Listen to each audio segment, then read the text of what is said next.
Halo sahabat pecinta catur, selamat datang kembali di Catur Talk Indonesia. Dan lagi-lagi partai yang luar biasa yang akan kita saksikan kali ini teman-teman, masih pada event Praha International Festival 2024. Pertemuan Parham Masodlo menghadapi Ramesh Babu Pragnananda. Bagaimana permainannya, mari kita simak di Catur Talk Indonesia.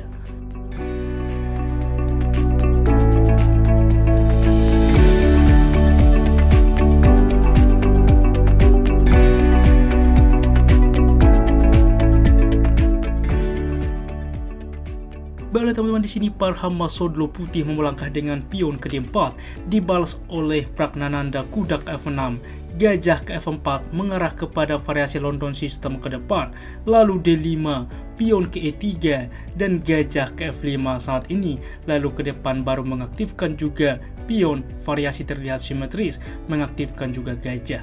Pion ke C4 dimainkan, lalu pion ke E6, berlanjut menteri ke B3 mengancam juga pion, dan kuda ke D7, kuda ke C3. Dan harus diingat teman-teman, apabila dicoba menerima pion B7, yang terjadi benteng akan ke B8. Oke, semisal lagi-lagi menerima pion C7 tentunya menawarkan endgame, maka menteri memukul menteri, pertukaran, benteng memukul juga pion teman-teman. Di sini dua kali mengancam kuda, dan tentunya kuda berpindah, maka gajah dapat juga mengepin langsung. Kuda ke E2 mensupport Rok HD, dan kompensasi kita lihat di sini gajah terjebak dan juga raja masih di tengah papan. Secara keunggulan dan juga posisional, hitam lebih unggul. Kita kembali teman-teman. Dan oleh sebab itulah di dalam posisi bahwa pion B7 tidak diterima melainkan kuda mengaktifkan diri ke C3, maka pertukaran pion sentral terjadi, lalu gajah menerima, kuda ke B6 menekan gajah. Gajah mundur ke E2. Pada permainan masa lalu, kuda ke sentral, gajah juga berkembang ke petak E7 atau bahkan ke petak D6, sebuah pilihan. Dimainkan A5 saat ini, dan ini adalah langkah novelty, sehingga setelah langkah ke-8 ini, kita memiliki partai yang baru.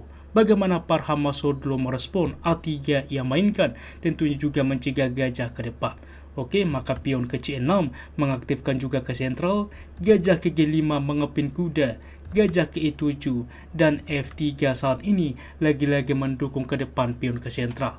A4 dimainkan menekan menteri, menteri mundur ke D1, dan kuda ke D7 menawarkan gajah. Disepakati oleh putih, gajah mukul gajah, menteri menerima, dan E4 fokus rencana menyerang sentral, menyerang gajah. Gajah simpel mundur ke G6 tentunya.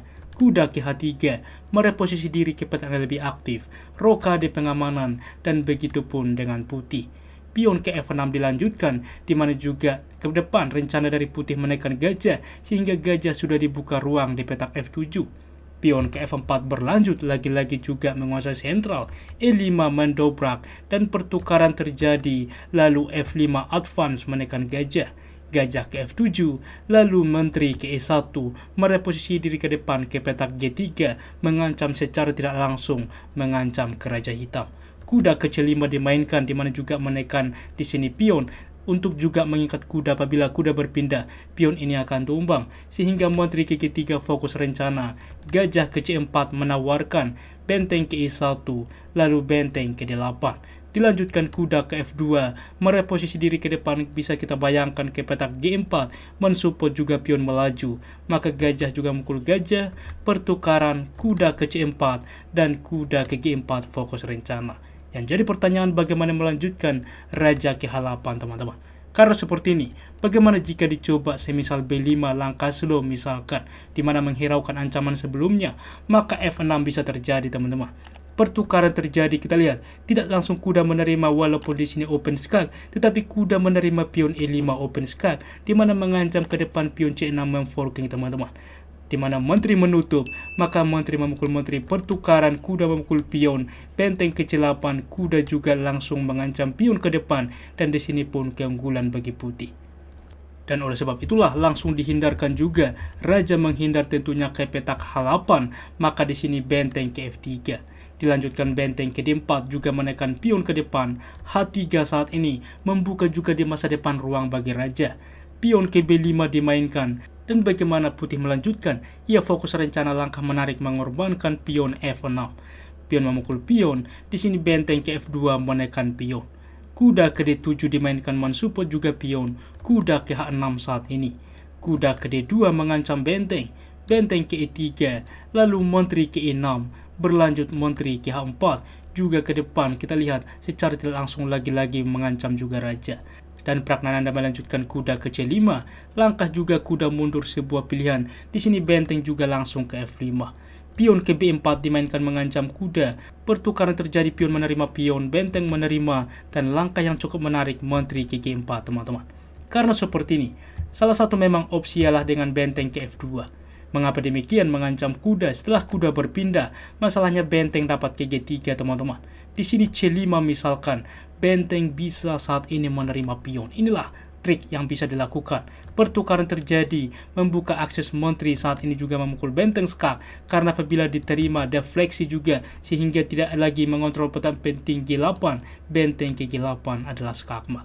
Oke, dan ini adalah Arabian Mate tentunya. Kita kembali di dalam posisi seperti ini. Menteri ke G4 dimainkan, di mana ke depan ada discover teman-teman, mengancam menteri. Di sini benteng ke B8 mundur, dan tentunya berlanjut benteng ke G3. Langkah juga menteri untuk mundur teman-teman, sebuah pilihan. Di sini menteri ke D7 dimainkan. Raja berpindah ke H1, dan kita lihat teman-teman di sini sudah krisis waktu 35 detik. Di sini juga masih ada 57 detik teman-teman, dan di sini dimainkan tentunya kuda ke E6, dan ini adalah langkah blunder di mana langkah thumbnail juga yang sudah kita lihat. Maka Anda post video ini teman-teman, apa yang dimainkan oleh putih yang membuat Pragnananda menyerah di dalam posisi seperti ini.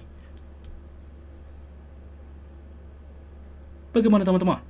Selamat bagi Anda bisa menemukan langkah itulah dengan benteng memukul pion F6, dan setelah langkah ini langkah ke-38, Pragnananda menyerah.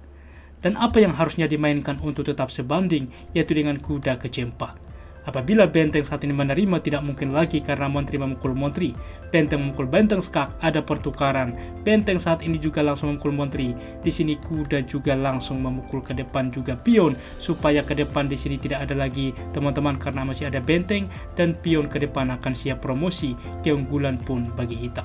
Namun yang jadi pembeda ketika kuda mundur ke E6, maka benteng memukul pion F6 bekerja teman-teman. Mengapa menyerah? Yang pertama benteng memukul benteng, maka berlanjut menteri melakukan skak dikorbankan sehingga benteng juga memukul benteng skakmat. Yang kedua apabila juga menteri mundur ke G7, masalahnya benteng akan memukul juga kuda simpel. Menteri memukul menteri, di sini benteng menerima, jelas putih unggul 1 perwira. Sangat-sangat menarik tentunya dan juga komplikatif bagaimana permainan yang terjadi. Berikut adalah tingkat akurasinya. Ulasan permainan komputer menunjukkan bahwa tingkat akurasi dari Grandmaster Parham Masodlo 91,8% dengan satu langkah brilian, dan Ramesh Babu Pragnananda 87,4%. Demikian ulasan catur hari ini. Jika suka, please like, komen, dan juga subscribe yang membuat kami semakin bersemangat lagi di dalam mengupdate konten catur menarik lainnya. Apabila ada saran ke depannya juga request, jangan ragu tuliskan di kolom komentar, dan kami akan berusaha membuat requestan dari Anda. Salam Catur Talk Indonesia, sampai jumpa di video berikutnya. Keep sharing and keep loving. Bye-bye.